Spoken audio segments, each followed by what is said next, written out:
sob a ótica dele, dessa pessoa que falou pra mim que você faz isso, será que eu, na ótica dele, eu consumiria o Thiago Nigro, né? E eu tava lembrando, cara, eu tirei no mercado financeiro 3 ou 4 certificações grandes financeiras, profissionais, tá? Antes de trabalhar no mercado, antes de ter dinheiro, né? Então, eu estudei, tirei várias certificações. Eu lembro que eu tinha feito vários cursos de investimentos, tá? Na bolsa, em faculdades, em cursos de tipo de verão, entre aspas. Fiz um monte de coisa, né? Fiz curso digital, paguei um monte de curso. Comprei vários livros, né? Então eu pensei, não, eu fiz isso, eu estudei também, né? Antes de eu ter dinheiro. Então realmente acho que o conhecimento ele vem antes. Por isso que acho que é tão legal você participar dessa live. Porque eu vou te trazer alguns princípios que se provaram, né, há milênios no mundo, né, da prosperidade judaica. Eu vou trazer para cá e vou contextualizar isso num momento moderno e num filtro meu de quem investe, tá? Então, o que eu quis dizer com tudo isso? Que por mais que investir tenha multiplicado muito meu patrimônio, além disso eu precisei também construir patrimônio, eu precisei trabalhar, né? Então a função do investimento em ativos financeiros, né? Em ações, em sei lá o que, em fundo imobiliário e tal, em renda fixa, a função disso daqui não é te deixar rico. A função é multiplicar o patrimônio que você gera, né? Porque parece muito óbvio, mas você trabalha, né? Você então parte de uma premissa que você agrega valor, e quando você agrega valor, você geralmente ajuda alguém de alguma forma. E quando você ajuda alguém de uma forma palpável, uma parte desse palpável que você agregou volta para você. Você pega essa grana, você gasta um dinheiro para você poder sobreviver e gasta um outro dinheiro para que você possa viver, né? Então, existe uma grande diferença, né? Uma parte do patrimônio você vai usar para sobreviver, uma outra parte você vai usar para viver, tá?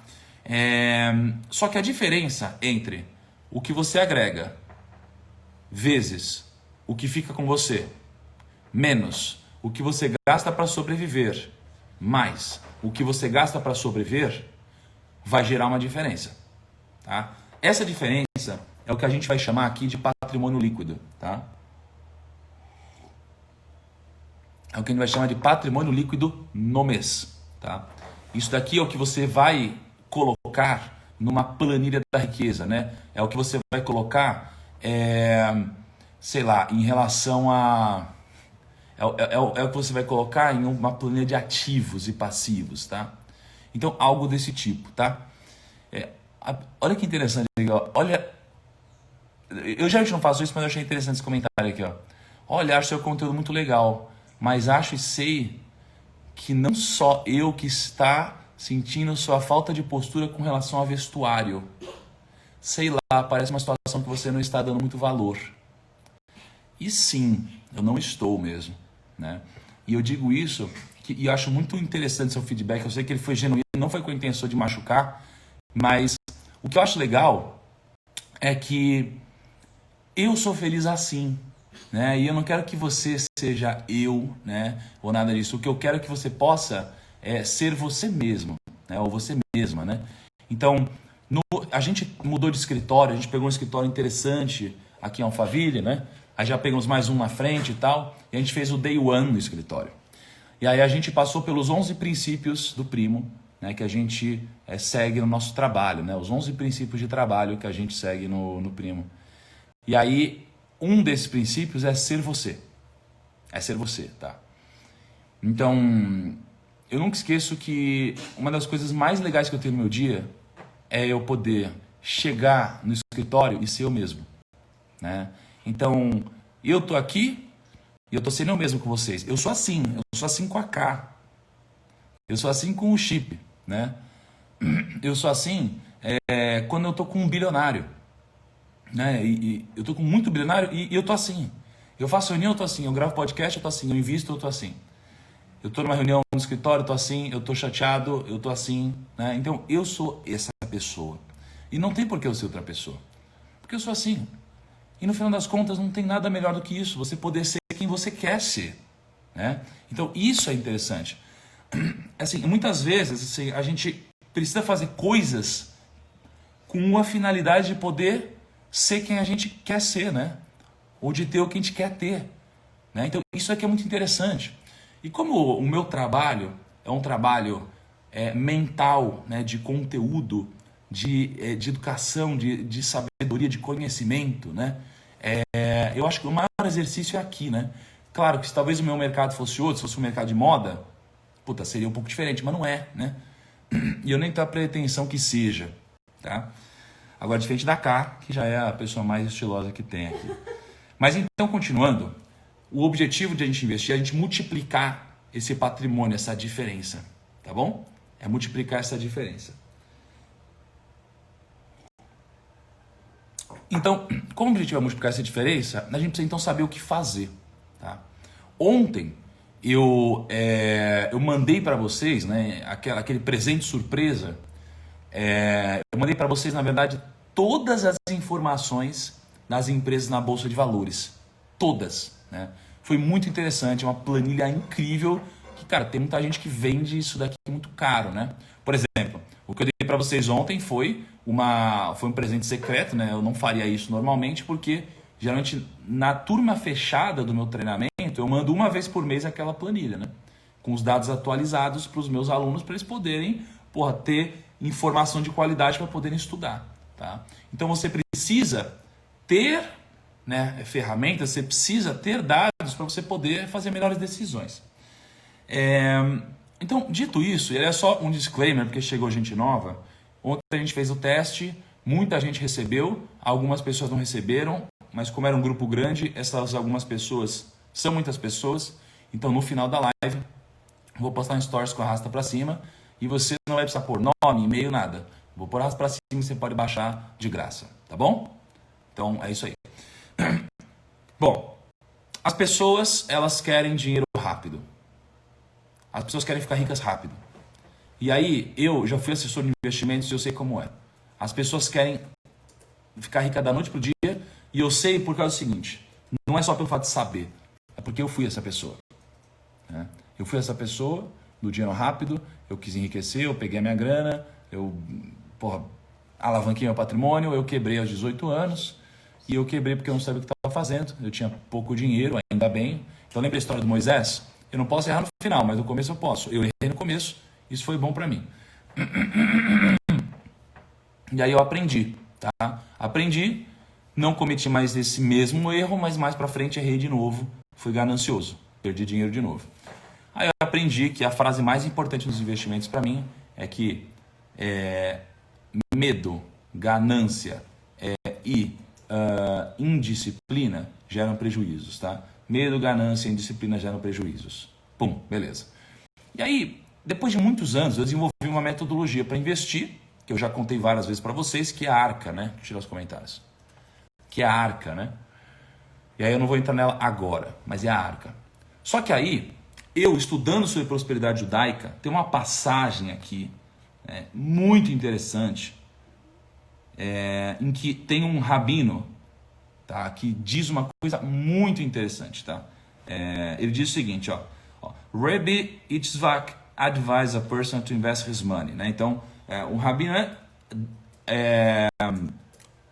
orienta que as pessoas investam o seu dinheiro, tá? Então, olha que interessante. Isso daqui já está há milênios escrito, milênios. Não está na Bíblia aqui, você não vai encontrar isso na Bíblia, mas você vai encontrar no Talmud. Talmud que há muitos anos, uma tradição de milênios, tá? Então diz que o rabino recomenda que as pessoas investam seu dinheiro. E aí ele diz assim, 1/3 em terras, 1/3 em negócios e o terço remanescente em reserva de valor. Tá? Aí eu falei, nossa, peraí, olha que interessante.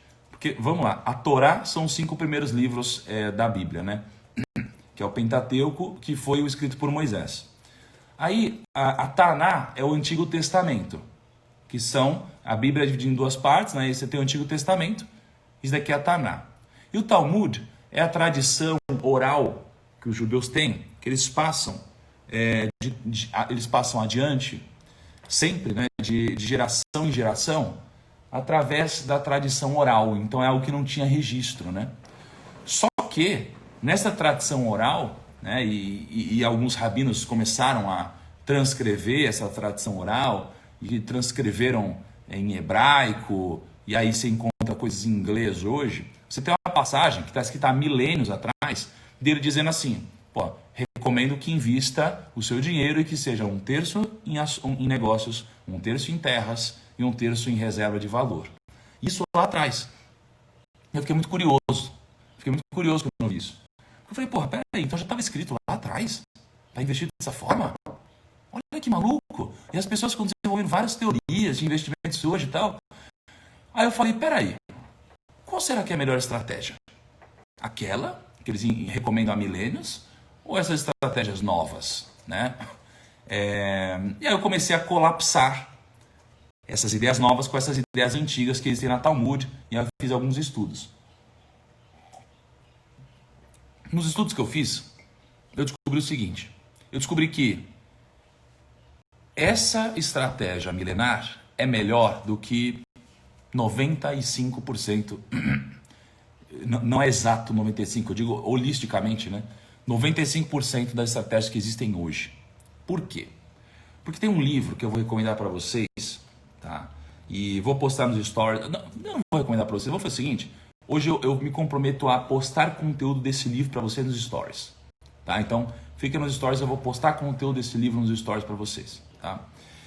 E nesse livro, que chama Common Sense Investing, né? O investidor de bom senso, ele foi escrito por John Bogle. Ele ensina umas coisas muito interessantes, tá? Ele defende uma tese. Então, presta atenção aqui, gente. Eu sei que hoje é sábado, tá? Mas presta atenção, porque isso daqui vai provavelmente resolver um monte de problema para vocês na vida daqui para frente, tá? No mundo dos investimentos. Quem já investe mais tempo vai se reconhecer nessa fala. Quem não investe já vai te ajudar a não realizar as cagadas que eu cometi, por exemplo. John Bogle, ele foi um cara muito relevante no mercado financeiro, tá? Então, se você ler o livro dele, durante o livro, você tem várias citações de grandes investidores. Então, você tem lá o Peter Lynch, você tem o Warren Buffett, falando dele, né? Aí você tem o Michael Bloomberg, você tem um monte de gente incrível, você tem quem? Charlie Munger, você tem, porra, sei lá, você tem muita gente falando assim, o John Bogle defende uma tese que, cara, que é incrível e que deveria ser mais valorizada pelo mercado. Qual é a tese que o John Bogle defende? O John Bogle, que já não é vivo mais, né? Então ele já faleceu, mas é um livro que é muito interessante. Ele defende que as pessoas não devem procurar investimentos ativos. Calma que tem contrapontos em tudo isso e algumas provocações. John Bogle defende que você não deve fazer investimentos ativos. O que é investimento ativo? É assim, ó. Ai meu Deus, tem a Bolsa de Valores, tem o Ibovespa, então eu vou ficar tentando escolher a melhor ação, né? Eu vou ficar tentando escolher o melhor fundo de investimentos, né? Ele fala assim, não faça isso, não faça isso. Aí você fala, ué, Thiago, como assim? Mas você fala que não precisa aprender. Ele fala que não, e os investidores reconhecem que a tese dele é boa, então como assim? No final das contas, o que você está assistindo aqui quer é investir bem o seu patrimônio, né? Então, ouve isso daqui, ó. Porque, perceba que ao longo desse desafio inteiro, de vários desafios, eu trago muitas coisas que são muito diferentes. Então, prosperidade judaica, Salomão, sementes, dinheiro e tal. E tudo coisas diferentes. Por quê? Porque isso daqui ajuda a gente a formar um senso crítico. Por isso que agrega tanto você participar dessas coisas diferentes, né? E aí o John Bogle diz assim, não vai atrás de investimentos ativos porque você não vai ganhar. Não vai ganhar? Você não vai ganhar, é o que ele diz. Quando ele diz que você não vai ganhar, é uma força de expressão, porque imagina o seguinte, o mercado financeiro, se ele subiu 10%, tá? Se ele subiu 10%, né? Então pega Ibovespa 2020. Ó, o mercado, o mercado em 2020, ele teve um rendimento, tá? Vamos supor, escreve para mim aqui, gente, quanto que foi exatamente o rendimento de 2020? Foi na casa de 4%, né? Vê quem que pode me ajudar aí. Então, em 2020, o mercado rendeu mais ou menos 4%, tá? Se o mercado rendeu 4%, o que significa isso? Significa que a média dos investidores ganhou 4%. A média. Só que não é uma média comum. É uma média ponderada. Por quê? Porque se você tem R$ 1 bilhão investido no mercado e um único investidor tem 999 milhões de reais e uma outra pessoa tem R$ 1 milhão, se um ganhou 1%, tá? O outro tem um peso muito maior. O outro tem um peso muito maior. Então, o que importa é o peso, é o valor total, tá? Então, a rentabilidade é a média ponderada disso tudo, tá? Então, ó, a bolsa rendeu aí uns 3%. Se o investidor ganhou 6%, o outro ganhou 0%, tá? Porque o Ibovespa é uma média de todas as ações. Então, se um ganhou 6%, o outro ganhou 0%, tá? Você consegue filmar um pouquinho eu nesse quadro aqui? Para eu poder fazer um desenho? Deixa eu fazer um desenho aqui que vai ajudar vocês.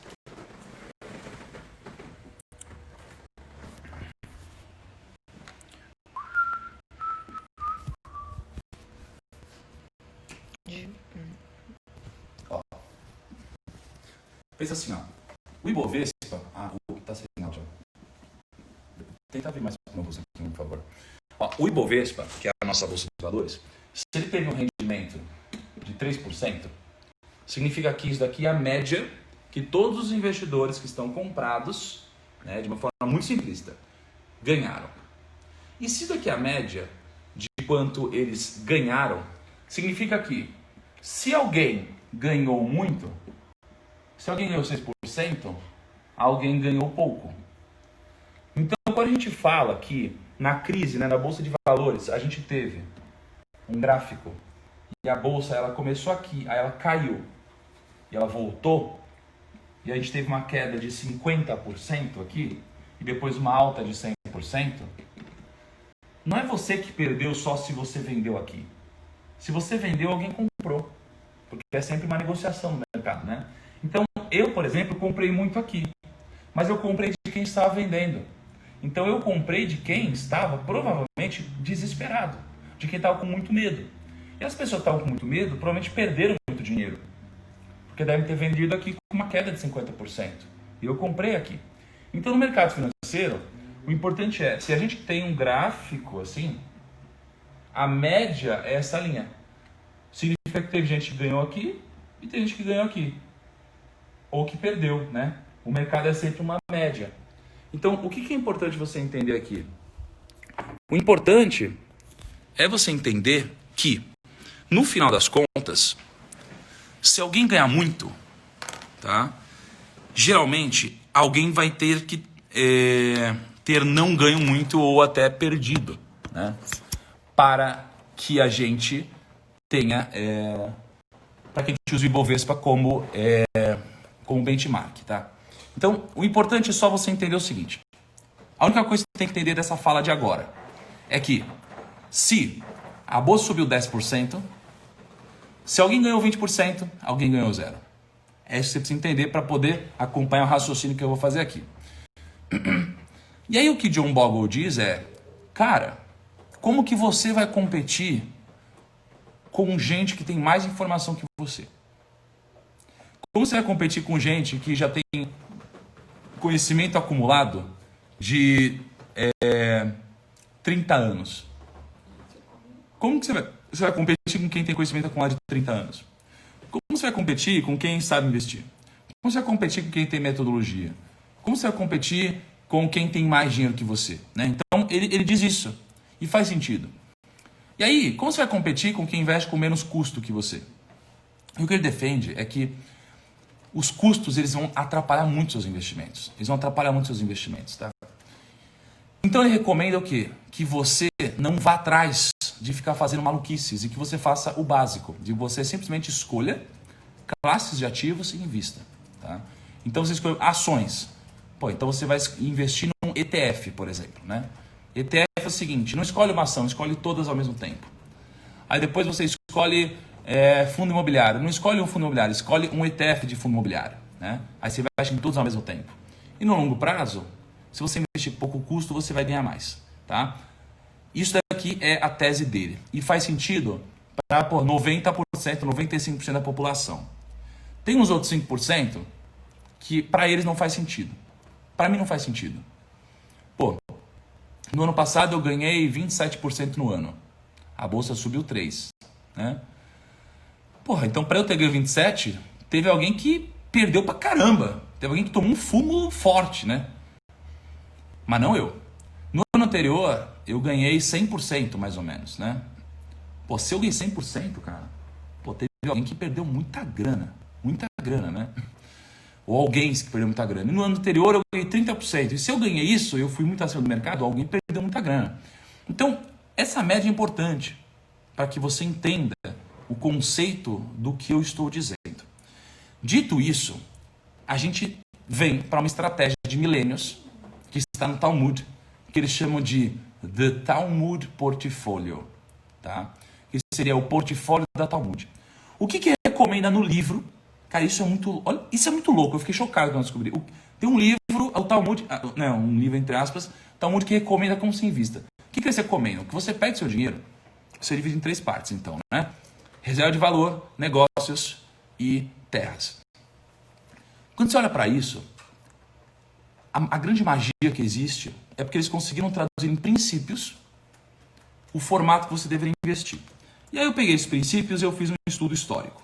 Tá? Então vamos lá. Nesse estudo histórico, eu fiz duas partes desse estudo. Uma, eu fiz isso no Brasil e outra nos Estados Unidos. Tá? Então, se você tivesse investido, né, com o portfólio da Talmud no Brasil, nos últimos 9 anos, você teria tido um rendimento de mais ou menos 210%, enquanto que a bolsa ela teria rendido no Brasil 80%. Tá? Então, se você tivesse feito isso, você teria ganho mais do que a bolsa no Brasil. Cara, isso é muito louco. Aplicando algo que há milênios está escrito. Aí, você olha para os Estados Unidos, aí tem um histórico aqui desde 1972. Se você investisse, utilizando a estratégia da Talmud, de 72 até 2013, né, que foi o estado que eu puxei aqui, cara, você teria tido um rendimento real de mais ou menos de 550% a 560%. Tá? Só que assim, de rendimento real, que foi mais do que os bonds, ou seja, mais que a renda fixa, mais que tesouro, empatando ali com ações, só que com o menor risco de todos. Tá? Então, o portfólio da Talmud é algo que passou pelo efeito Linde. Lembra que foi para você do efeito Linde? São aquelas coisas que se provaram no tempo e quanto mais tempo elas existem, mais tempo elas tendem a continuar existindo. Né? Por quê? Porque a estratégia ela é um bem não perecível, lembra? O efeito Linde tinha lá aquele café que os comediantes se encontravam e conversavam sobre a carreira deles. E na carreira deles você tinha aqueles que diziam que estavam muito bem, aqueles que diziam que estavam mal. E geralmente os que estavam empregados, eles ficavam empregados por mais tempo. Né? Os que tinham resultado, tinham mais resultado por mais tempo. E os que não tinham menos resultado. Né? Então você tinha uma projeção.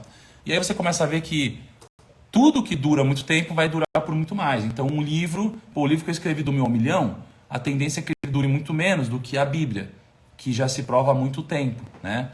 Por quê? Porque o meu livro ele existe há pouco tempo, a Bíblia existe há muito tempo e ela está sendo lida há muito tempo. Então espera-se que ela continue sendo lida há muito tempo. Quando você fala dessa estratégia, eu vejo que essa estratégia funciona há muito tempo. Então ela tende a continuar funcionando por muito tempo. Então vamos aprofundar nessa estratégia aqui. Sabemos que a gente tem que dividir nossa carteira em 3 partes. Né? E eu não estou dizendo para você fazer isso, né? Eu estou aprofundando a estratégia, depois eu vou colocar um pouco das minhas opiniões de como a gente pode otimizar isso daí. Tá? Então, se 1/3 da carteira está em negócios, vamos pensar um pouco no contexto da época. Quando eles vieram com esse princípio de investir 1/3 em negócios, não existia a Bolsa de Valores. Não existia a Bolsa de Valores igual existe hoje. Não existia startups para você investir, né, do jeito que existe hoje, né, dessa forma. Não existia você aqui no Brasil comprar ações de uma empresa nos Estados Unidos. Não existia essas empresas globais. Né? Você tinha cases menores. Investir em negócios era pegar um comérciozinho local e investir nesse comérciozinho local. Então você tinha lá, né, você tinha um ferreiro. Pô, você ia lá, você investia no negócio do ferreiro, né? Você investia naquela lojinha do ferreiro lá, que forjava espada, sei lá o quê. Aí você tinha um comerciante que vendia tecidos, né? Pô, você ia investir no comerciante que tinha tecidos, ia investir na lojinha de tecidos, ia montar uma loja de tecidos, né? Então você tinha esse tipo de negócio local. Então você ia lá e investia no negócio local, que tinha impacto local, tá? Muito próximo de você. Isso é que significa que o princípio era investir em negócios. Por que investir em negócios? Tá? Investir em negócios te dá uma vantagem em termos de crescimento de patrimônio, porque você faz a sorte trabalhar a seu favor. Lembra que a gente falou sobre o como a sorte me ajudou? A sorte me ajudou a ganhar dinheiro com o Melius, a sorte me ajudou a ganhar dinheiro com o Arezo, a sorte me ajudou a ganhar dinheiro com o Banco Inter, a sorte me ajudou a ganhar dinheiro com o Sintra, a sorte me ajudou a ganhar dinheiro com um monte de coisa, mas por que a sorte me ajudou mais do que me atrapalhou? Pode ter um pouco do efeito do acaso, da aleatoriedade, mas também pode ter um pouco do efeito de eu ter escolhido boas ações, que tem uma boa gestão, logo a sorte está ao meu favor. Porque se eu comprei uma empresa e eu viro sócio da empresa, eu estou do lado dos gestores dessa empresa. Se eu estou do lado dos gestores dessa empresa, significa que a sorte está ao meu favor, porque eles devem fazer bons negócios. Eu não sei o que, mas eles devem fazer. Então, comprar negócios, investir em negócios, te traz isso. Tá? Te traz isso. Por que te traz isso? Te traz isso porque um negócio tem o potencial de escalar muito. De escalar demais. Né? Se você investe numa renda fixa, talvez você não escale tanto, mas se você investe em uma ação, essa ação ela pode ser um próximo Uber. Tá? Ou, vamos falar aqui do primo. Tá? O primo. Quando a gente começou o negócio, né, a gente começou, aí a Carla editava os vídeos, a gente investiu. Não investimos numa câmera, porque na verdade a Carla já tinha uma Nikon, mas era isso, a gente tinha Nikon. A gente investiu num computador, tá? Que também a gente já tinha, na verdade. O que a gente investiu, mano? Só isso. Luz. A única coisa que a gente investiu foi luz. Luz, é uma luz que fica aqui atrás do meu celular. A gente só investiu nisso. Então assim, eu não devo ter investido R$200. Aí investi R$200 em dinheiro, né? Tem claro o meu conhecimento tudo isso. Mas então eu fui lá e botei R$200 nisso, né? Pra começar esse negócio. Cara, aí esses R$200 permitiram que a gente começasse o nosso negócio. A gente começou a gravar vídeo. Aí a gente começou a crescer. Né? Aí a gente começou a crescer mais, e a gente começou a contratar gente, e aí a gente começou a produzir mais, e a gente começou a atrair mais primos, a gente começou a contratar gente, a gente começou a diversificar negócio, começou a investir em tecnologia, começou a pensar em outras coisas, aí começou a virar sócio de negócios, a gente montou um fundo que a gente investe em startups hoje, a gente tem 6 startups, a gente pegou e comprou outras empresas, e a gente trouxe mais gente para o lado, e aí a gente compartilhou a nossa sociedade, e aí hoje o primo vale mais de R$1 bilhão. Então assim, o que isso aqui significa? Significa que, cara, a gente começou um negócio e olha o potencial de multiplicação dele. Isso daqui pode acontecer com negócios, e só com negócios. Né? Quando eu digo só, talvez tenha um pouco de arrogância, porque o Bitcoin ele também multiplicou muito. Mas, em geral, os investimentos tradicionais não te retornam isso. Por isso que existe um princípio muito, muito legal na Talmud, que é esse de investir em negócios. E o que tem por trás? A convexidade, a escala. Se você for pegar a lista da Forbes hoje, de cima para baixo, todos, sem exceção, eles têm negócios. Todos.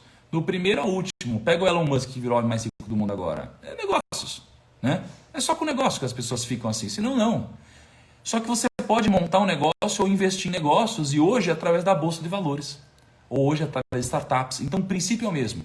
Mas hoje você muda um pouco, você investe em negócios. Tá? Então, imagina. Pô, sei lá, eu investi $1 bilhão, eu investi em Melius quando o Melius valia $1 bilhão, né? Eu comprei R$1 milhão em Melius quando ela valia $1 bilhão. Se Melius vale 100 bilhões um dia, pô, esse 1 milhão vai ter virado 100 milhões, por exemplo, né? Então isso daqui é muito mais factível de acontecer do que meu dinheiro na renda fixa, rendendo 2% ao ano, chegar em 100 vezes de multiplicação, tá? Então isso aqui é interessante. O que mudou daquela época para hoje? O que mudou é o veículo. É o leque de possibilidades. Antes o dinheiro era para um negócio local, hoje você pode investir num negócio global. Antes não podia, tá? Hoje pode. Antes você precisava de um pouco mais de dinheiro para investir, hoje você pega R$ 30 e pode investir na Bolsa de Valores, né? Você pega R$ 100 e você pode investir na Bolsa de Valores. Você pega R$ 1.000 e você pode montar um negócio digital, tá? Então, 1/3 eles investem em negócios e até hoje isso funciona. Outro 1/3, eles investem em terras. O conceito de investir em terras tem um princípio muito importante por trás. Um princípio milenar, para mim, muita sabedoria, que é assim, cara, desde sempre, a gente sempre soube que o investimento em terras é escasso. Por que escasso? Porque para pensar, dá para fazer mais terra? Não dá, né? Tem um limite de terras, não dá para fazer mais terra. Cara, eu tô olhando aqui para minha casa e essa terra vai continuar sendo essa terra para todo sempre. Nunca mais vai dar para ter uma terra igual a essa, porque essa terra é única, ela é exclusiva e ela é escassa. Não dá. Aí, pô, tem uma terra do lado, tá, mas já tem uma casa aqui do lado, né? Então pensa na gente aqui, ó, eu e a K. Tem eu, a K, o Chico e o Tarantas. Pô, a gente vai ter filhos. E aí, esses filhos, eles vão ter que morar em outro lugar em algum momento. E esses filhos que vão morar em algum lugar, eles vão em algum momento ter mais filhos. Só que provavelmente eu ainda vou estar vivo, né, quando eu tiver netos. Isso daqui vai acontecer e significa que cada vez mais pessoas vão nascer. Só que a terra, ela é escassa. Por isso que os preços no longo prazo de terras costumam crescer, né? Compre terras porque Deus não fará mais delas, né? Então esse princípio que existe por trás de terra é muito interessante, tá? E é por isso que no longo prazo as terras se valorizam tanto. Nos Estados Unidos, eu fiz um estudo uma vez, o investimento em terras foi um dos que mais se valorizou, tá? Dependendo do período foi o que mais se valorizou, dependendo do período ele ficou em segundo lugar, tá? Em longos períodos, sempre. Então isso é muito interessante. E quando eu digo terras, o que mudou de lá para hoje? Você pode continuar investindo em terras, mas aí eu tenho um viés de pensar em, pô, mas eu preciso agregar valor, né? A terra, ela pode ter um reajuste, né? Servir como uma reserva de valor de alguma forma, mas ela precisa ter, eu preciso fazer algo que gere valor com ela, né? Então, por exemplo, eu pego uma terra, que é uma commodity, sei lá, não, errei no termo, não é uma commodity, mas é que é algo sem um grande diferencial, tirando a localização, né? E eu posso construir algo lá interessante, então eu agreguei valor lá, tá? E hoje, o que mudou é que você pode investir com muito menos dinheiro nisso, né? Então você pode pegar e investir num imóvel e você não precisa mais de R$ 500 mil ou R$ 1 milhão. Você pode investir em imóvel com R$ 100, né? Ontem eu postei nos stories, eu não sei. Quem viu isso aqui, gente? Alguém viu? Eu postei nos stories, eu recebi dividendos, né? De fundo imobiliário, né? Rendimentos e tudo mais. Eu recebi acho que uns R$ 30 mil ontem, só de rendimentos. Ou seja, eu tenho fundos imobiliários, esses fundos imobiliários, eles me pagaram rendimentos e entrou na minha conta, tá? O Almir falou, terra possui diferencial, sim. Não, o diferencial da terra é a localização, tá? Outras coisas, pô, vai ter, ok, qualidade, o que tem embaixo, se está em cima de, sei lá, alguma coisa ruim ou não, igual Orlando, que construíram lá em cima de lama, não sei o que lá, pô, tem algumas coisas, mas em geral é localização, tá?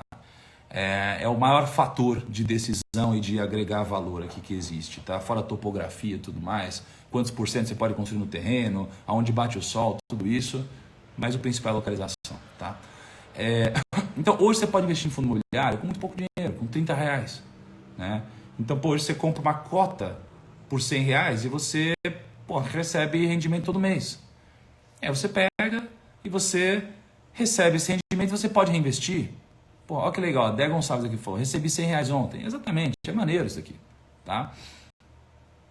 E aí, você tem um outro ponto, que aí é onde os judeus, eu acho que eles acertaram a mão muito bem aqui, tá?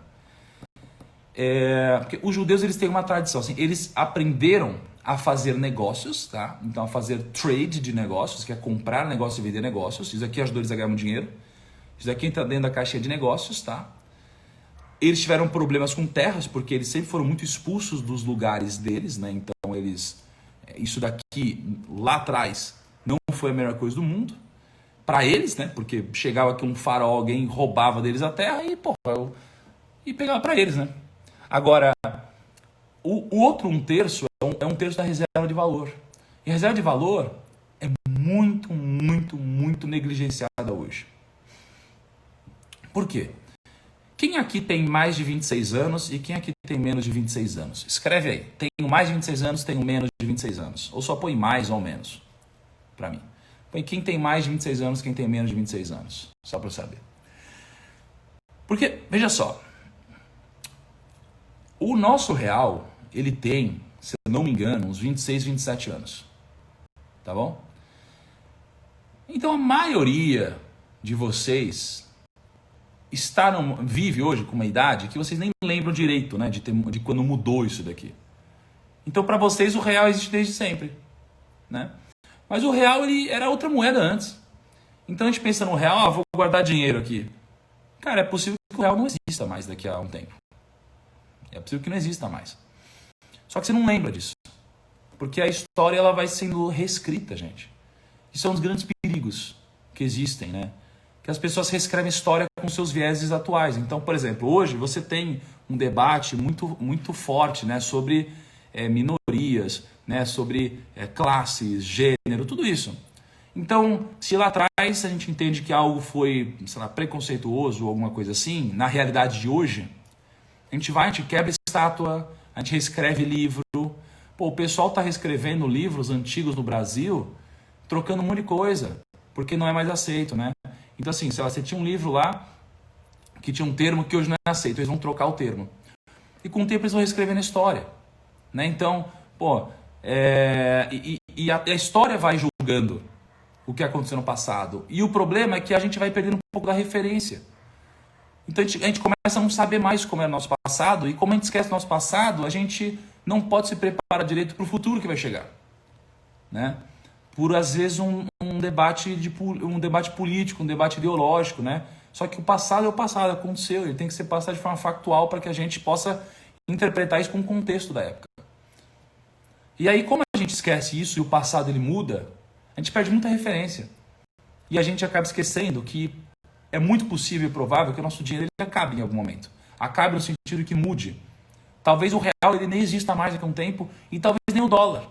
O dólar existe há muito mais tempo, é a moeda mais forte hoje, mas talvez não exista mais, porque talvez o futuro seja só o Bitcoin, seja a criptomoeda. Então como que a gente vai conseguir garantir que uma parte do nosso dinheiro vai existir para sempre? Como? Porra, é simples, velho. A gente precisa ir atrás de reserva de valor. Aqui, ó, meu salário era um URV, exatamente. Então o que a gente precisa fazer é pensar em reserva de valor também. Então vamos aplicar o efeito Linde. O que sempre se provou? O ouro. O ouro é um exemplo de reserva de valor. O ouro ele subiu muito de preço, né? Por que ele subiu de preço? Será que ele subiu porque ele ficou mais valioso ou será que o dinheiro perdeu valor? Então, pô, o ouro ele existe desde sempre. Ele é valorizado, cultuado. Se você pegar um ouro e você cavar e deixar ele embaixo da terra e voltar daqui a 5.000 anos, o ouro vai existir. Sabe que interessante? Se você tiver ouro guardado na sua casa, por exemplo, e pegar fogo na sua casa, você sabe o que vai acontecer com o ouro? Você sabe, amorzinho, o que vai acontecer com o ouro se pegar fogo na casa? Ele vai continuar intacto. Por quê? Porque geralmente a temperatura, né, de um incêndio na casa, aí não lembro agora o número, mas chega acho que a 1.500 ou 1.600, né, numa medida específica lá. O ouro, ele começa a derreter a 1.900. Então assim, um incêndio na casa vai destruir a casa inteira. O ouro vai continuar intacto, velho. Olha que loucura isso. Olha que loucura, né? Então o ouro, ele é uma espécie de reserva de valor, né? Ah, Thiago, você está falando para investir em ouro? Não, não estou falando para investir em ouro, mas é o princípio de investir em ouro, tá? Se a temperatura aumentar muito, o ouro, talvez ele derreta um pouco, mas ele vai continuar lá. E aí depois ele vai pegar, você pode pegar isso aqui e depois resolver de novo e guardar. Aí você fala, puta, mas não tem espaço para guardar ouro. Cara, um tabletinho de ouro desse tamanho aqui, ó, 1 ounce, né, que eles chamam, vale mais ou menos, assim, você consegue fazer um negócio desse e valer 1 milhão de dólares. 1 milhão de reais, desculpa, tá? Um negócio desse. Então você pega e você consegue guardar um patrimônio gigante que você tem num lugar pequenininho. Por isso que os judeus, eles carregavam muito ouro, por causa disso. Porque, cara, qual o tamanho do seu patrimônio? Você tem 100 mil reais de patrimônio? Tá, você poderia levar ele com um negócio desse tamanho. Bota no bolso, pum, todo o seu patrimônio tá no bolso. Aí você tem 10 milhões de reais. Tá bom, então você pega um negócio desse tamanhozinho aqui, sim, pum, tem 10 milhões de reais. Né? Então você consegue levar com você o patrimônio da sua vida. Né? Agora, claro, e se alguém te roubar? Sim, aí você tem esse tipo de problema. Né?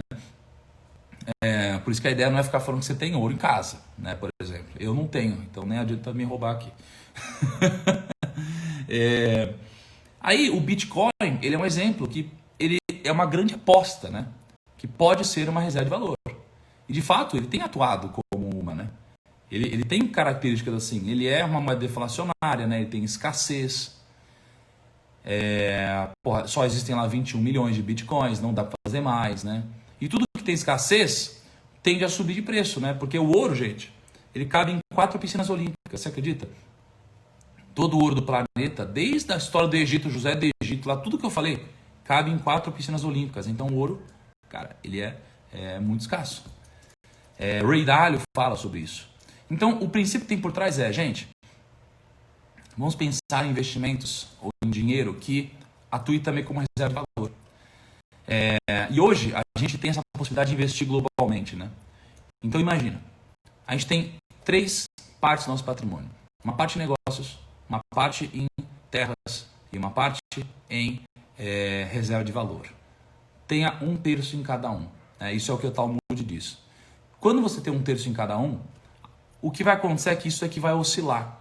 Às vezes os negócios vão subir muito, aí às vezes vai representar 50% em negócios, 25% em terras, 25% em reserva de valor. O que você faz? Aí você rebalanceia isso daqui. Você rebalanceia isso daqui para que você tenha um portfólio de novo com 1/3, 1/3, 1/3. E com o passar do tempo, você vai comprando algo que caiu demais e vendendo algo que subiu demais. Você compra algo que caiu demais e vende algo que subiu demais. Tá? Porque como o mercado ele é cíclico, já falamos sobre isso, né? No judaísmo, tudo foi sempre cíclico. Geralmente o ouro ele é cíclico, os negócios são cíclicos. Olha para a bolsa, a gente tem uma crise, depois volta, crise e volta. Olha para terras, tem um momento que o crédito está muito fácil, aí o pessoal começa a comprar, depois o crédito está difícil, o pessoal para de comprar e assim por diante. Então tudo é cíclico. Então se a gente consegue surfar as ondas dentro do portfólio, a gente consegue ter um resultado muito melhor que a média. Então isso daqui é incrível, ter um resultado validado, eu mostrei para vocês números. Vai te dar deve te dar dinheiro, porque te dá desde milênios aqui. Eu peguei isso daqui, eu aprimorei um pouco esse método na minha visão, para a nossa realidade, e aí eu construí a arca. É como eu invisto hoje, é como eu tenho tido esses resultados, tá? E aí eu vou falar um pouquinho mais sobre isso. Qual que é a dificuldade que você tem agora? Entendi então que o conceito é esse, em termos de princípios, né? Negócios, terras, reserva de valor. Mas como que eu escolho negócios, né? Como que eu vou escolher qual negócio que eu compro? Qual ação que eu compro? Onde eu coloco exatamente o meu dinheiro? Por onde eu coloco o meu dinheiro? Qual que é a melhor forma tributária? Já que você precisa estudar mais. A terras. Qual que é a melhor forma? Compro físico? Compro fundo imobiliário? Compro um REITs lá fora? Invisto num fundo? Compro créditos imobiliários? O que eu faço? Precisa escolher também, precisa aprender. Reserva de valor. Qual que é a melhor forma? Ouro. Como que eu invisto ouro? Você tem o mercado futuro, você tem ETFs, você tem fundos, você tem lá fora, você tem aqui. Meu Deus, qual que é a melhor forma? Preciso estudar. Então, qual que é o próximo passo aqui, gente? É aprofundar em como eu escolho, então, o negócio. Tá? Como que eu escolho tal coisa? Por onde eu faço isso tudo? E é isso daqui a gente continua, né, nos próximos dias do desafio. Eu tenho optado por fazer isso no final de semana, então amanhã, o que eu quero que vocês façam é, aquela planilha de ontem, aliás, deixa eu dar os comentários aqui um pouquinho. A planilha de ontem, ela tem todos os indicadores, ou quase todos os indicadores das empresas na Bolsa de Valores, tá? E eu quero que todos vocês estejam com ela, tá? Para que amanhã a gente possa falar sobre isso, porque amanhã eu vou te ajudar mais, né, a escolher como você de fato pode comprar uma ação. Qual ação? Qual é a melhor ação? Por exemplo, eu vou te falar o que eu usei para escolher a ação de Melios, beleza? Eu vou falar o que eu fiz para escolher no meu portfólio pessoal, né? o que eu fiz para escolher, sei lá, Banco Inter ou não sei o que lá. Eu vou te mostrar como que eu escolho, né? Não a fundo, muito a fundo, porque, putz, estamos falando com muita gente aqui, né? Sabadão, às 5 da manhã, 33 mil pessoas. Então, mas eu vou te dar uns insights interessantes sobre como você pode começar a escolher de fato, então, onde você põe seu dinheiro. Ou pelo menos usar isso como filtro para você evoluir mais. O que eu queria dizer para vocês também? Que, gente, hoje eu dei 2 vezes um recado. Eu vou dar pela 3ª vez, tá? Mas eu quero falar algo sobre isso. Ontem a gente foi escolhido pelo Instagram para testar uma funcionalidade dele. A gente testou, foi muito legal, né? Aí vocês compartilharam a postagem. Muita gente recebeu o material secreto de ontem, só que algumas pessoas não receberam. Por quê? Porque o correto era clicar em menção e marcar Thiago Nigro e não escrever Thiago Nigro. Mas tá tudo bem, é uma funcionalidade beta no Instagram.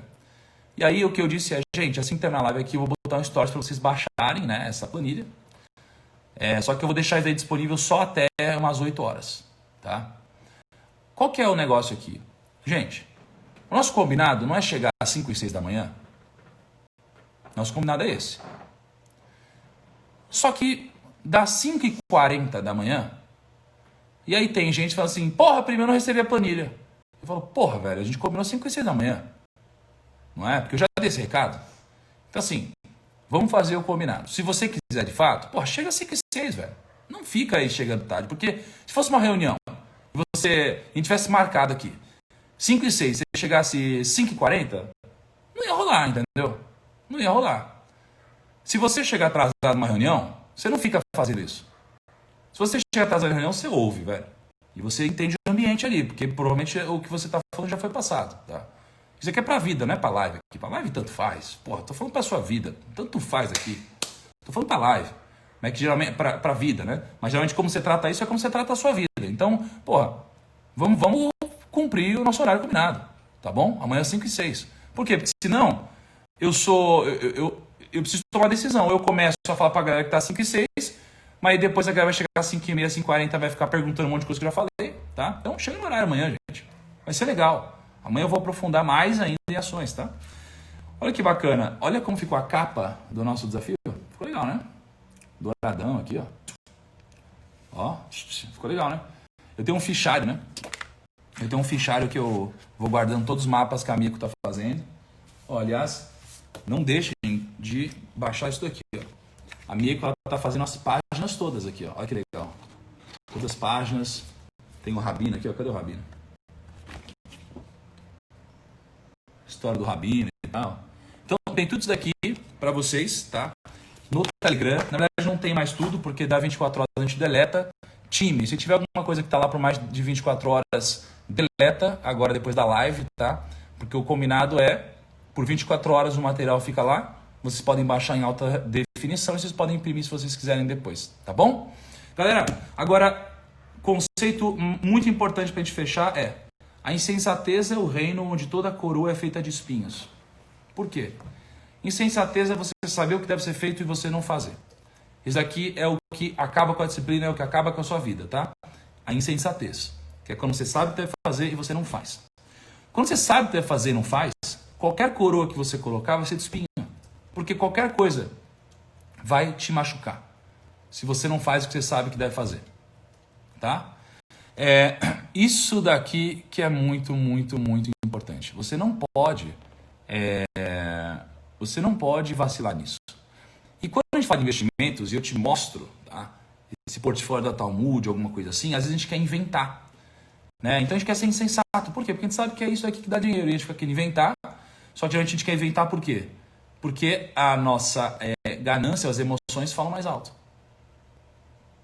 Porque a gente quer acreditar no conto de fadas. E a gente acredita, né? E quando a gente acredita nesse conto de fadas no mercado financeiro, você tá ferrado, velho. Você foi insensato. Você não fez o que você sabia que deveria fazer, que é só aplicar um método que funciona. Só isso. Se você sabe que o método funciona e você não usa, quer ficar inventando moda, pô, seja humilde perante um mundo de investimentos em que você tem pessoas com bilhões de dólares, trilhões de reais, gerindo patrimônios e fortunas gigantescas, com muito mais informação, com muito mais tempo para estudar e tudo isso. Então não ache que você vai descobrir da noite pro dia a fórmula mágica. Seja sensato. Não seja insensato. Porque se você for insensato, você vai estar num reino onde todas as coroas, elas são feitas de espinhos. Tá bom? Grande abraço para vocês amanhã às 5h06. Tá bom? Tchau, gente. Se cuidem. Tamo junto. Peraí, meu Deus. Hoje a gente vai sortear. O que vai sortear hoje aqui? Cadê o. Não tem... Aqui, ó. Pode pegar o Primo Box, amorzinho, por favor? A gente vai sortear hoje o Primo Box, tá? Porque é final de semana. Então, no final de semana eu gosto de fazer umas coisas um pouquinho diferentes, tá? Então, hoje, além dos 2 livros do Método Financeiro, a gente vai sortear o Primo Box. Mas o que é interessante? Como vocês estão aqui, vocês sabem disso. E eu não vou avisar quem está fora, tá? Então, olha só. Esse aqui é o Primo Box, tá bom? Tá muito massa o que tem dentro. Não vou mostrar para vocês o que tem dentro. Ai, meu Deus. E hoje todo mundo vai participar também do Primo Box, tá bom? Então eu não vou falar isso daí publicamente, só estou falando para vocês. Beleza? Até amanhã, galerinha. Evaristo, vi que você tá aí. Um grande abraço para você, meu amigo.